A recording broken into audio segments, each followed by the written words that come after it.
সাৱধান আপোনাৰ পুণ্যবোৰ কেতিয়া পাপলৈ ৰূপান্তৰিত হ'ব আপুনি গমেই নাপাব কিছুমান ভুলৰ বাবে ধ্বংস হৈ যায় মানুহৰ ভাল কামবোৰ সৎকৰ্ম কৰি পুণ্য অৰ্জন কৰা ব্যক্তিয়ে ঐশ্বৰিক জগত লাভ কৰে আৰু মৃত্যুৰ পিছতো সুখ ভোগ কৰে আনহাতে বেয়া কাম কৰি পাপ উপাৰ্জন কৰা ব্যক্তিয়ে নিজ প্ৰজাতিত স্থান লাভ কৰে আৰু নৰকৰ অত্যাচাৰ ভোগ কৰে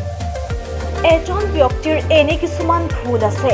যিয়ে তেওঁৰ ভাল কাম আৰু উপাৰ্জিত গুণক ধ্বংস কৰি পেলায়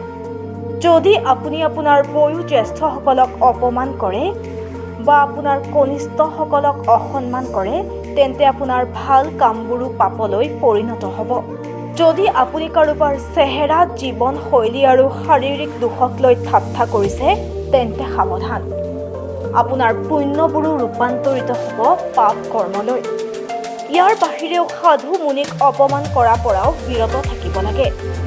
পূজা বা তপস্যাত নিমগ্ন সত্য সাধুক কেতিয়াও অপমান নকৰিব যদি আপুনি এনে কৰে তেন্তে আপোনাৰ পুণ্য কৰ্মবোৰো পাপলৈ ৰূপান্তৰিত হ'ব যদি আপুনি কাৰোবাক সহায় কৰি তেওঁৰ প্ৰশংসা কৰি আছে তেন্তে সেয়া আপোনাৰ ভাল কাম হ'লেও পাপ হিচাপে গণ্য কৰা হ'ব হিন্দু ধৰ্মত দান বৰঙণি বা কাৰোবাক সহায় কৰাটো গোপন কৰি ৰখা বুলি কোৱা হৈছে